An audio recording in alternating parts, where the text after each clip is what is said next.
১,৫০০ বছর আগে যদিও শাহাদাত বরণ করেছে, একদম কাছাকাছি কয়েক বছর আগে কনস্ট্রাকশনের কাজ করার জন্য, বিল্ডিং খোদাবার জন্য, ফাইলিংয়ের কাজ করার জন্য নিচে মাটি খনন করা হয়েছিল। আরব দেশের কোনো এক রাষ্ট্রে ঘটনাটা ঘটেছিল ভাইয়েরা আমার। মাটি খনন করার পর বিশাল বড় একটা লাশ পাওয়া গেছে। লাশের মাথা থেকে রক্ত প্রবাহিত হচ্ছে। সেই রক্ত দিয়া দুর্গন্ধ নয়, বরং জান্নাতি মেশকো আম্বরের ঘ্রাণ প্রবাহিত হইতেছে। তারপর বর্তমান আধুনিক জমানার বৈজ্ঞানিকরা মাটি পরীক্ষা করলেন, লাশের কাপড় পরীক্ষা করে দেখলেন এটা আজকের লাশ নয়, এটা প্রায় ১,৫০০ বছর আগের সাহাবাই কেরামের লাশ। শহীদ হয়েছিল, ওর তীর লেগেছিল হয়তো মাথায়, তীরের যে আঘাত সেখান থেকে রক্ত বের হচ্ছে, বন্ধ করার চেষ্টা করছে, বন্ধ হচ্ছে না, রক্ত বের হচ্ছে। এত আগের রক্ত, তারপরও দুর্গন্ধ আসছে না, জান্নাতি খুশবুর ঘ্রাণ আসতেছে। সুবহানাল্লাহ বলে। ভাইয়েরা আমার, বন্ধুরা আমার, আল্লাহর নবীর সাহাবাই কেরামদের মাধ্যমে জানায়া দিলেন, হ্যাঁ মহিলা তুমি কেন আসলা? মহিলা সাহাবী ডাক দিয়া কয়, ওগো আল্লাহর হাবিব, আমি যুদ্ধের কাজ পরিচালনার জন্য আসি নাই, আমি এসেছি, আমি আপনার একজন সাহাবী হযরত হানজালার বিবি। আমার স্বামী যুদ্ধের ময়দানে চলে এসেছি, ওনার উপরে গোসল ফরজ ছিল, আমি জানি আর আমার আল্লাহ জানে, আর কেউ জানে না। উনি গোসল করার জন্য রেডি হচ্ছিলেন, এমত অবস্থায় কে যেন মদিনার অলিগলিতে আওয়াজ উঠায় দিছে, কদ কুতিলা মুহাম্মদ। কয়েকজন যুবক সাহাবাই কেরাম যুদ্ধের ময়দানে চলে গেছে তাৎক্ষণিকভাবে, কিন্তু আমার স্বামীটা আমার ঘরেই ছিল, গোসল করার জন্য প্রস্তুতি নিচ্ছিল। এদিক দিয়ে ছোট ছোট পোলাপান চিল্লায় চিল্লায় ডাক দেয়, কে আছো ঘরে? মুসলমানদের নবী কিন্তু শাহাদাত বরণ করে ফেলেছে। কাফেররা আওয়াজ উঠায় দিছে, কদ কুতিলা মুহাম্মদ। সাহাবাই কেরাম ছোট্ট ছোট্ট বাচ্চারা ডাক দেয়, কারণ শিশু বাচ্চারা তো আর যুদ্ধের ময়দানে যায় নাই। এরা যখন খবর পাইছে, এরাও রাস্তা দিয়ে দৌড়ায় আর চিল্লায় চিল্লায় কয়, হাইয়া আলাল জিহাদ। আমরা যেমন নামাজের সময় মুয়াজ্জিন আজান দেয়, হাইয়া আলাস সালাহ, আর সাহাবাই কেরাম যখন যুদ্ধের ময়দানে যাইতেন তখন আজানের মতো আওয়াজ হতো, হাইয়া আলাল জিহাদ বলে যখন ডাক দেওয়া হতো। আল্লাহর নবীর সাহাবীর স্ত্রী ডাক দিয়া কয়, ওগো আল্লাহর হাবিব, আমার স্বামী গোসল ছাড়া, গোসল না করে আমার কাছে আইসা বলে, ওগো বিবি তলোয়ার দাও, যুদ্ধের ময়দানে চলিয়া যাব। আমি বললাম, ওগো আমার স্বামী, আপনি গোসল করে তারপরে যেতে পারেন, কারণ আপনার উপরে তো গোসল করা ফরজ। আমার স্বামী ডাক দিয়া বলে, হ্যাঁ বিবি রে, কার জন্য গোসল করব? আল্লাহর হাবিবি যদি দুনিয়ার জমিনে না থাকে তাহলে আমার গোসল করে কি লাভ হবে? আর গোসল করতে যেই সময়টা লাগবে, এই সময় লেট হওয়ার কারণে যদি আল্লাহ হাসরের ময়দানে আমাকে পাকড়াও করে যে আমার নবী শহীদ হয়ে যায়, আর তুমি গোসলখানার ভিতরে সময় কাটাইলা, আমাকে আর দেরি করা যাবে না, এই মুহূর্তে তলোয়ারটা হাতে নাও। হানজালার বিবি ডাক দিয়া কয়, ওগো আল্লাহর হাবিব, আমার স্বামী তলোয়ার নিয়ে শাহাদাত বরণ যদি করে থাকে তাহলে তার লাশটা বিনা গোসল দাফন করবেন না, গোসল দিয়া দাফন করবেন। জোরকন সুবহানাল্লাহ। সাহাবাই কেরামদেরকে বললেন, ও সাহাবীরা, হানজালার লাশ কোথায় খুঁজে বের করো? যারা আহত আছে তাদের মধ্যেও লাশ খুঁজে পাওয়া যায় না, যারা শাহাদাত বরণ করেছেন তাদের মধ্যেও লাশ খুঁজে পাওয়া যাচ্ছে না। সাহাবাই কেরাম পেরেশান, এদিক দিয়ে আল্লাহর নবী নিজেও পেরেশান। সাহাবাই কেরাম কাঁদতেছে, কোথায় গেল লাশ? কারণ আল্লাহর হাবিব রহমাতুল লিল আলামিনের সাহাবাই কেরামদেরকে কাফেররা নির্মমভাবে হত্যা করেছিল। হিন্দা এই লোকটা আল্লাহর নবীর চাচার কলিজা, ভেতর থেকে বুক তলোয়ারটা ফেরে ভিতর থেকে কলিজা বের করেছে, তারপরে চাবাইছিল।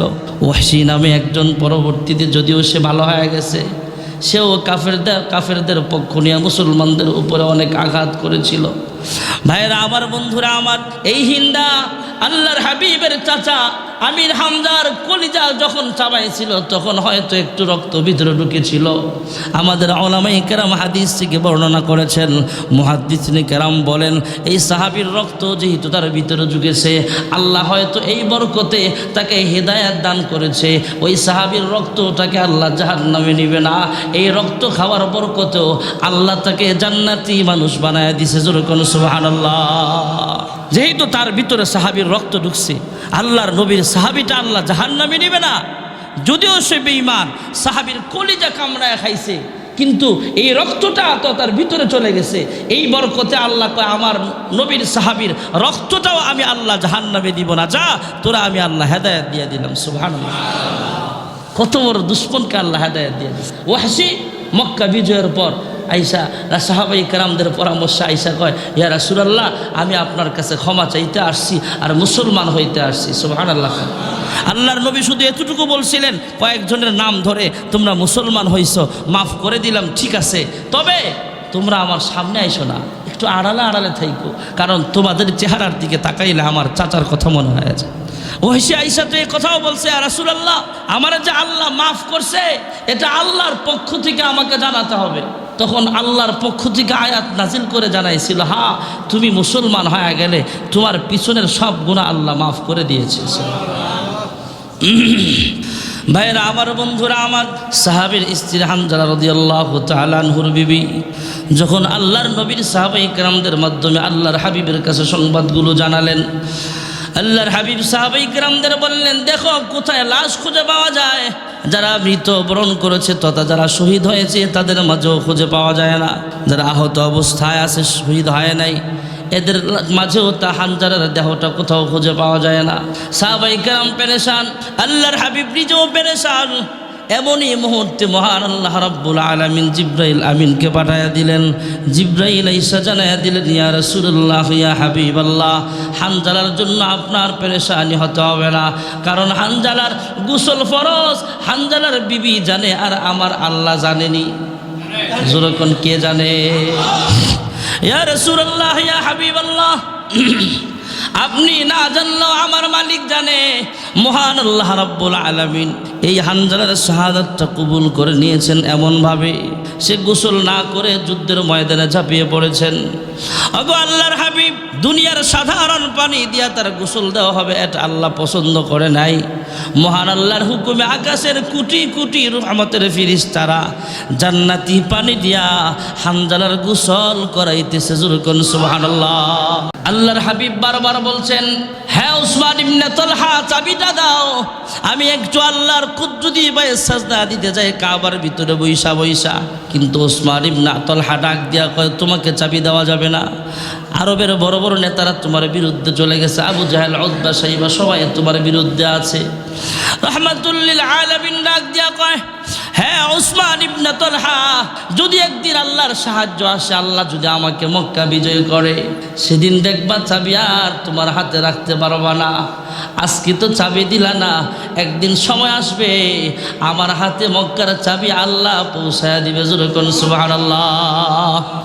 যে লোকটা আল্লাহর হাবিবকে চাবি দেয় নাই, এই লোকটার কলিজায় পানি নাই, তার মাথা পাগলের মতো সে এবার দৌড়ায়। কেউ কেউ বলেন পালাবার মতো জায়গা খুঁজে পায় নাই।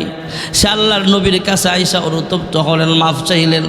আবার কোন কোন তাফসীরকারী কোন লেখেন, ভাইয়েরা আমার, ওই ওসমান ইবনে তালহা লুকাইলেন, হযরত আলী রাদিয়াল্লাহু তাআলা আনহু তাকে খুঁজে পাইলেন, সে একটা আড়ালে লুকায় আছে।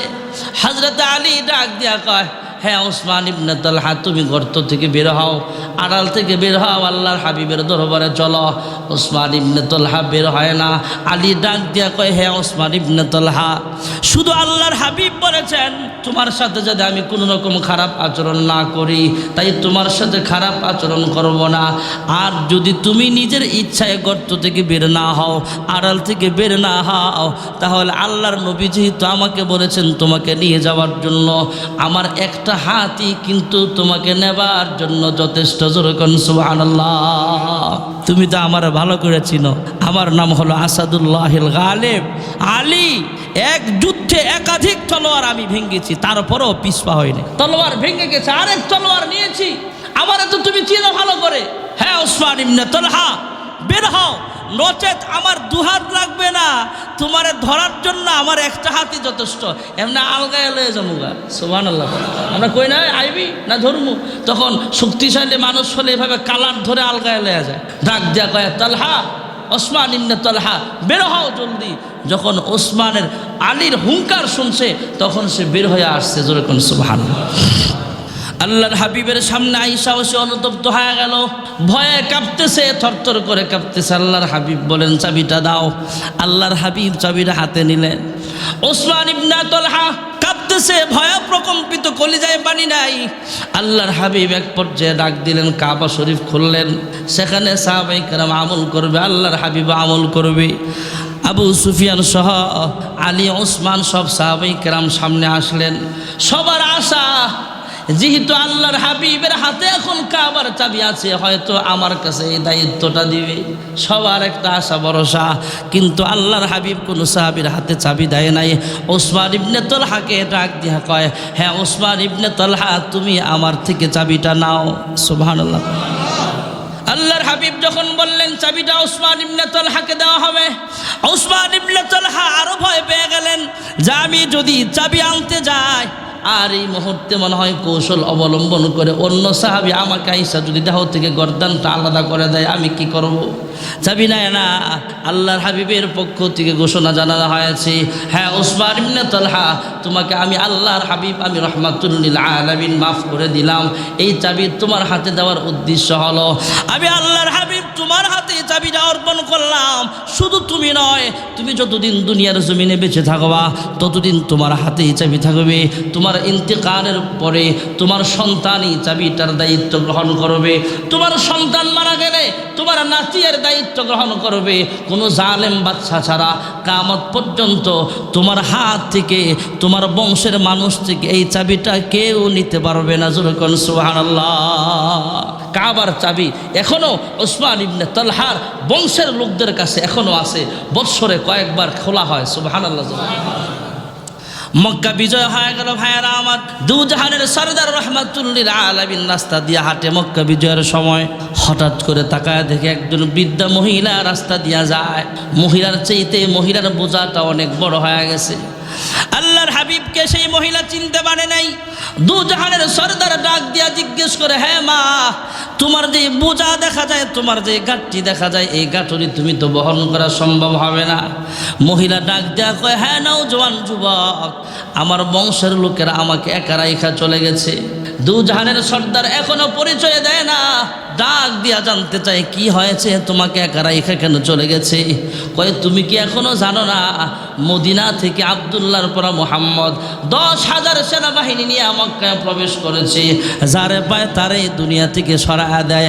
আমি মুহাম্মদের হাত থেকে বাঁচার জন্য পাহাড়ের পথে আশ্রয় নিতে যাচ্ছিলাম, আমার বংশের লোকেরা আমাকে একা একা রাইখা চলিয়া গেছে।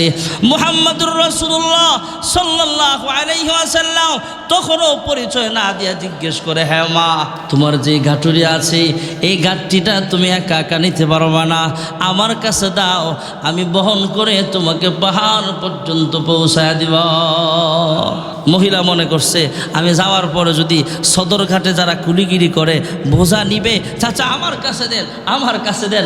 লঞ্চে উঠাবার পরে 10 টাকা, 20 টাকা, 50 টাকা, 100 টাকা বকশিস নেয়, ভাড়া নেয়। সে মনে করছে এই কুলিগিরি কইরা মনে হয় আমার কাছ থেকে টাকা নেবে। মহিলা ডাক দিয়া কয়, তুমি যদি আমার কাছে টাকা চাও, মুহাম্মদ ইবনে আব্দুল্লাহ ডাক দিয়া কয়, আমি তোমার কাছ থেকে কোনো টাকা নেব না, তুমি বুড়া মানুষ, তাই তোমাকে একটু হেল্প করতেছি। সুবহানাল্লাহ। আল্লাহর হাবিব রাহমাতুল লিল আলামিন বৃদ্ধা মহিলার ঘাটুরিটা মাথায় নিলেন। মহিলা এবার পয়গম্বরের পিছে পিছে যায় না, কারণ সে তো আর জানে না। মহিলা আগে আগে পথ দেখায় দেখায় নিয়ে যায় আর মুহাম্মদকে বকা দেয়। মুহাম্মদকে যা বলার বলে, মুহাম্মদ মক্কার মানুষ হয়ে মক্কার মানুষকে কেমনে তুমি মারো? এইভাবে বিভিন্নভাবে বলতেছে। আজকে অনেক দিন পরে, প্রায় 8 বছর পরে মদিনায় হিজরত করে চলে গিয়েছিল, ভালো কথা। আবার কেন মক্কার উপরে সে আক্রমণ করলো? বিভিন্ন কথাবার্তা। মহিলা মানুষ তো চিল্লা পাল্লা করে বলতেছে। আল্লাহর হাবিব মহিলার গাঁটির মাথায় নিয়ে হাঁটে। মহিলা পয়গম্বরকে বলতেছে, কিন্তু পয়গম্বরকে চিনে না। পাহাড়ের কাছাকাছি যখন চলে গেল, ওই বৃদ্ধা মহিলার বংশের যে লোকগুলো পাহাড়ে আশ্রয় নিয়েছে, ওই লোকগুলো তাকায় দেখে, কিরে, যে মহিলা যার কাঁধের উপরে বোঝা দিয়েছে সে তো মুহাম্মদ ইবনে আব্দুল্লাহ। সুবহানাল্লাহ। লোকজন আশ্চর্য হয়ে মুহাম্মদের দিকে তাকায় আসে, মহিলার দিকে একবার তাকায়। এবার লোকজন যখন মহিলার কাছাকাছি যায়, মহিলা চিল্লায় চিল্লায় বলে, এমনে তাকায় রইছ কেন? আমার বোঝাটাই যুবকটা আমাকে নুসরত করেছে, হেল্প করেছে, পাহাড় পর্যন্ত পৌঁছায়া দিয়েছে। তোমরা কেমন মানুষ, তোমাদের কলিজাটা অনেক বড়, আমাকে একা রাইখা কেমনে তোমরা চলে আসলা? আমি কিভাবে বৃদ্ধা মহিলা পাহাড়ে একা একা গাড়িটি নিয়ে আসি? এই যুবকটা সাহায্য না করলে আমি এখানে বোঝা নিয়ে আসতে পারতাম না। তোমরা আমাকে একা রাইখা কেন আসছো? তারপরেও লোকগুলো কোনো কথা বলে না। পাহাড়ের বাসিন্দাগুলো একদম স্তব্ধ হয়ে গেল, আশ্চর্য হয়ে গেল, কি ব্যাপার, এমনি মহিলা কথা বলতেছে কেন?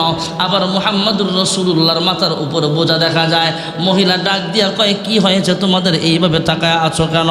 পাহাড়ের বাসিন্দারা ডাক দিয়া বলে, হ্যাঁ মহিলা, যার কাজে তুমি বোঝা বহন করতে দিয়েছ সে আর কেউ নয়, সে লোকটাই হলো মুহাম্মদুর রাসূলুল্লাহ। যখন সুবহানাল্লাহ। মহিলা ডাক দিয়া কয়, এই মিয়া, তোমাদের কথা যদি সত্য হয়ে থাকে, এই মুহাম্মদ কখনো মানুষকে খুন করতে পারে না, এই মুহাম্মদ কখনো মহিলাদের উপরে আঘাত করতে পারে না।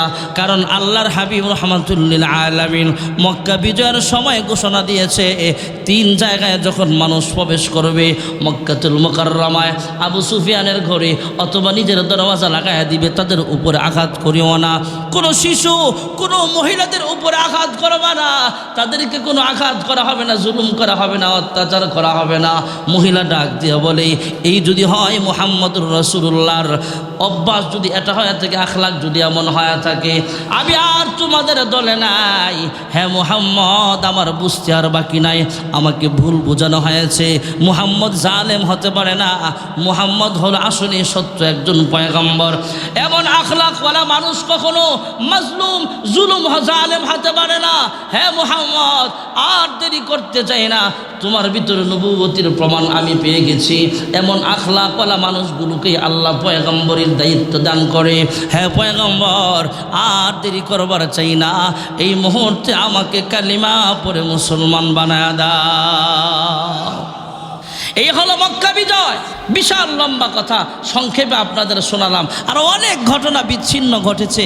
এক কথায় মক্কা বিজয় হওয়ার পরে সাহাবাই কারাম একসাথে আল্লাহু আকবরের আওয়াজ দিয়েছিলেন। জোরে আল্লাহু আকবার, আর মোহাব্বতে আল্লাহু আকবার।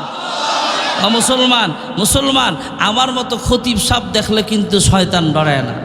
ইউসুফ হাজি সাহেব, আলহাজ ইউসুফ ভাই, ওনারা দেখলেই যে শয়তান ভয় পাইবে তা না, কিন্তু ইমাম সাহেবরা দেখলে শয়তান ভয় পায় না। কিন্তু কোথাও যদি ইমানই বলে বলিয়ান হয়ে কোনো মুসলমান আল্লাহু আকবরের আওয়াজ দেয়, তখন শয়তান আর শয়তানের কলিজায়, শয়তানের অনুসারীদের কলিজায় ভূমিকম্প শুরু হয়। ঠিক না বেঠিক? জোরে বলে। এই জন্য মুসলমান জোরে আল্লাহু আকবার। মাশাআল্লাহ। ভাইয়েরা আমার, বন্ধুরা আমার, সাহাবাই কেরাম নামাজ পড়েছেন, আল্লাহর তাসবিহ পড়েছেন, আল্লাহর কাছে তাওবা করেছেন। ইন্নাহু কানা তাওয়াবা। ভাইয়েরা আমার, বন্ধুরা আমার, এই সূরাটা তো সবাই জানি।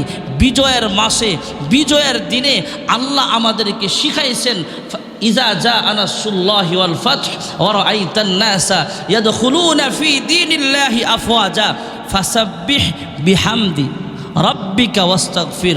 আল্লাহর হাম, আল্লাহর তাসবিহ পড়ো এবং আল্লাহর কাছে ইস্তিগফার পড়ো। কারণ মুসলমানের বিজয় সৈনিকের বলে না, মুসলমানের বিজয় শরীরের বলে নয়, মুসলমানের বিজয় অস্ত্রের বলে নয়, মুসলমানের বিজয় দান করেন কে? এজন্য মুসলমান বিজয়ের দিনের আমল আল্লাহর প্রশংসা করা, জিকির আসকার করা, ইস্তিগফার পড়া, এগুলা হলো বিজয়ী দিবসের আমল। এছাড়া যে আমলগুলো মানুষ করে, শহীদ মিনারে খালি পায়ে যায় ফুল দেওয়া, গান বাদ্য করা, নাচানাচি করা, এটা মুসলমানের বিজয়ী দিবসের আমল নয়। এগুলা ইহুদি খ্রিস্টান বেঈমানদের আমদানি। আল্লাহ তাআলা মুসলমানদেরকে যেভাবে বিজয় দিবসের আমল করার কথা আল্লাহ কোরআনে বলেছেন, সাহাবাই কারাম যেভাবে বিজয়ের দিনে আমল করেছেন ফতহ মক্কার পরে, আমরাও যেন সেভাবে বিজয় দিবসে, স্বাধীনতা দিবসে আল্লাহর প্রশংসা, আল্লাহর গুণগান এবং ইস্তিগফার বেশি বেশি পড়তে পারি। আল্লাহ তৌফিক দান করুন। সকলে বলে আমিন। ওয়া আখিরু দাওয়ানা আনিল হামদুলিল্লাহি।